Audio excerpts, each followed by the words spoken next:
Napoleon Hill, in his book Think and Grow Rich, which is really worth reading again now that you are understanding vibration, was talking about the mastermind. And Esther is beginning to discover that if she can get someone to dialogue with her, and they can stay on this high-flying disc, which means they stay mostly in generalities, not talking about any details of life experience, but mostly in generalities. What happens is, as they stay there for a little while, both of them become tuned to one another's mind. It's like another mind that they've tapped into is now thinking with them, and the satisfying feeling of thinking with that broader perspective. You have never been individuals. You just thought that you were. And the reason that you thought that you were is because so many people were trying to control you because they needed your compliance with what they thought was a good way for you to live so that they can feel good, that they set forth all kinds of rules and laws, and in the process of doing that, and in your process of trying to please them and align with what they wanted rather than tune to your high frequency, you lost your connection in many cases. And so most people are sort of just banging around mere shadows of the consciousness that you really are. But when you begin tuning to the consciousness that you really are, you begin discovering that you've never been singular, ever, ever, ever, ever, ever. And anytime you felt alone or lonely or lost or confused, it was only because you pinched yourself off from the frequency of the mastermind. Not a mind that is masterfully trying to control you, but this consciousness that knows all things. And when you tune into that, you know what road to take. You know where to put your foot down. You know how to uplift this person when you open your mouth. You know what route to take in a place that you don't even really understand. You find impulses within you that are just pleasurable, pleasurable, pleasurable. You can never have an unhappy journey to a happy destination. If you're having a miserable time along the way, when you get to wherever you're going, it's going to be miserable when you get there. That's a sign, you see.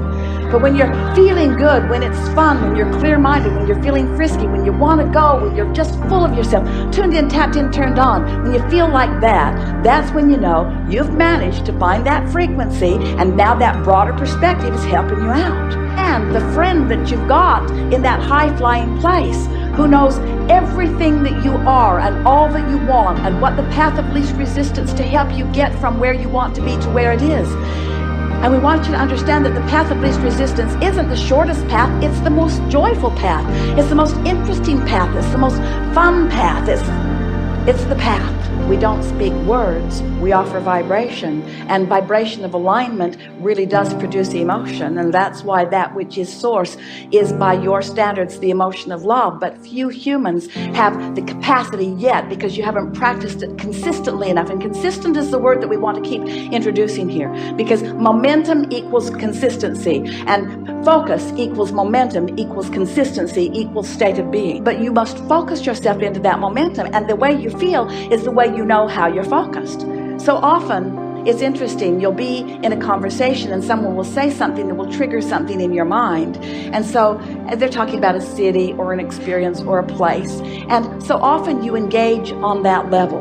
But when you begin tuning to your frequency, caring about how you feel, paying attention to what you do and what you think, paying attention to the people that you even think about, Esther's finding herself selectively sifting everything about past experience, because there are minefields everywhere. In other words, there are things that she can think about that will take her off her high-flying disc immediately, and 17, 16, 15, 14, 13, she's counting herself down from that, not wanting to lose her momentum.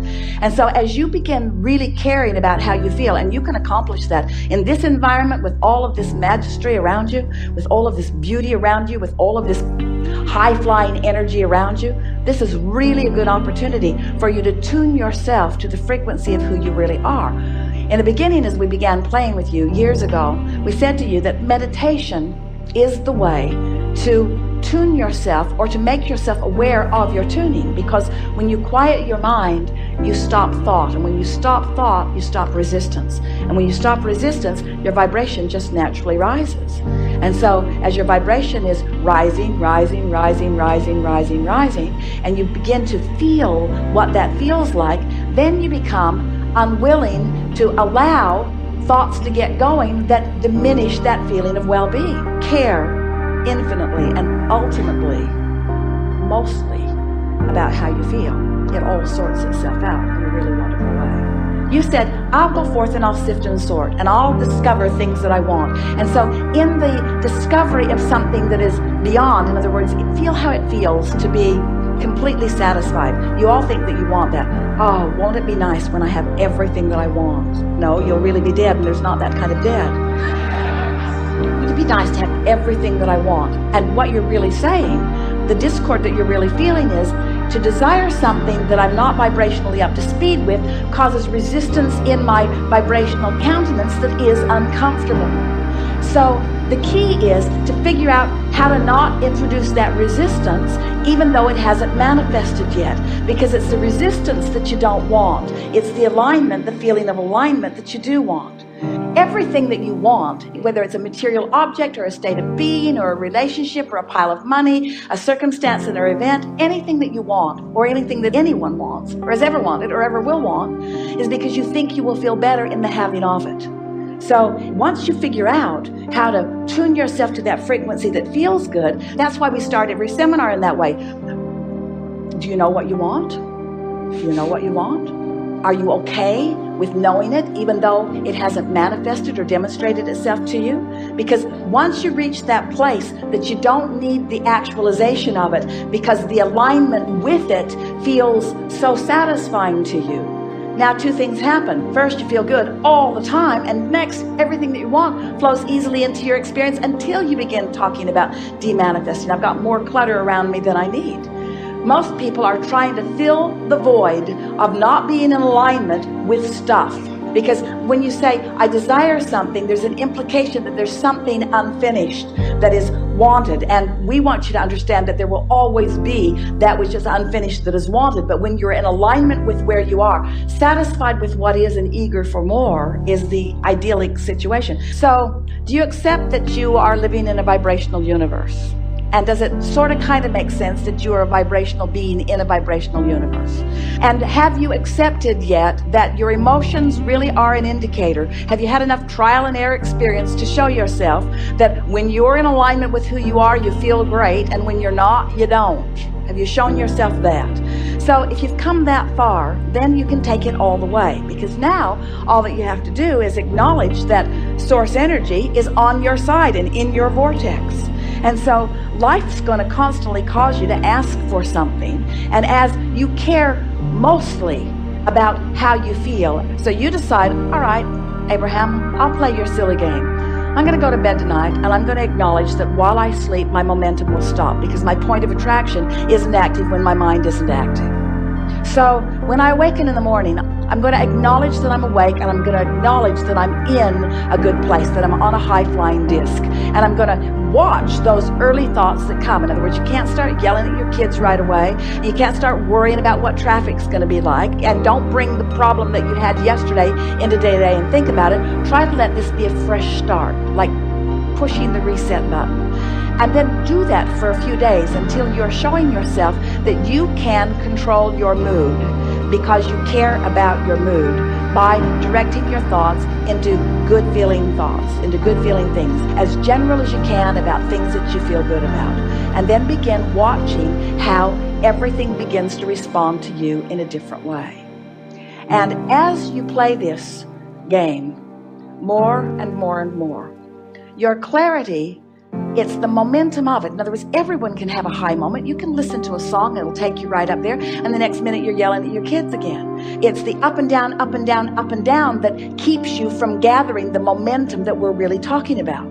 But when you get on that high-flying disc and you stay there deliberately, and then you get on that high-flying disc and you stay there deliberately until you've maintained it enough that through most of the day you're feeling good, and then through most of the next day you're feeling good, and through most of the next day you're feeling good, not worried about slipping from your disc, because there's always another day. So as you maintain this more and more consistently, what begins to happen is you begin to feel the alignment that you have with that broader perspective, and your sensation of clarity just goes through the roof. Suddenly you know things that you have no logical reason to know. You just intuitively are moving in the right direction. You find yourself just rendezvousing with things that matter to you. It feels like a magical state of being. It's not magical, it's the way you are meant to feel. because you came into an environment deliberately wanting to sift through the variety in order to define what you want. If you have not been the one who has defined what you want, then there can be no satisfaction in the coming into alignment with it or in the realization of it, you see. You are the creator of your own reality. And when you become that hands in the clay, deliberate creator of your own reality, where you think a thought and you recognize that it's causing a diminishment in the way you feel, so you change it, you augment it, you abridge it, you add to it, you amend it, you deliberately define it, and then you feel the ease within you as you come into alignment, and with that ease then comes clarity. Once you begin becoming a master of this energy alignment, and we are knowing that that's the reason that you've traveled so far to play with us under these conditions. You are the masters of this.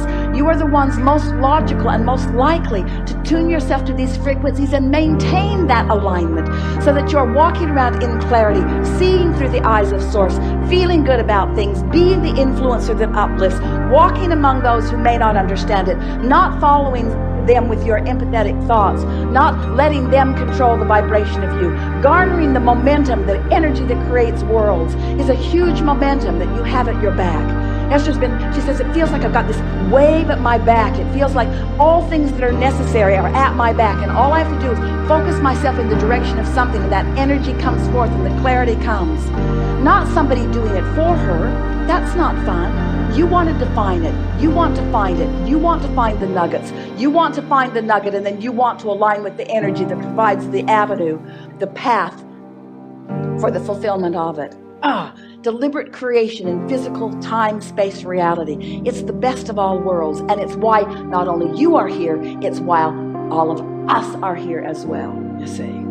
You will never again feel negative emotion and not know what it means. Right now, I'm focused in a way that is so far apart from who I really am and what I really want that I'm experiencing this visceral feeling of disconnection is too strong a word, but I'm pinching myself off. Pinching myself off from what? From clarity of the path. What else? From the feeling of the energy. What does that mean? That means your physical body is not experiencing all of the benefit that it could. That means anybody in your surroundings is not benefiting in the way that they could. Upliftment, true upliftment, is tuning to that frequency and maintaining it consistently enough that when somebody else, which is most everybody else, sort of stumbles accidentally into a higher frequency, you're there ready to rendezvous with them.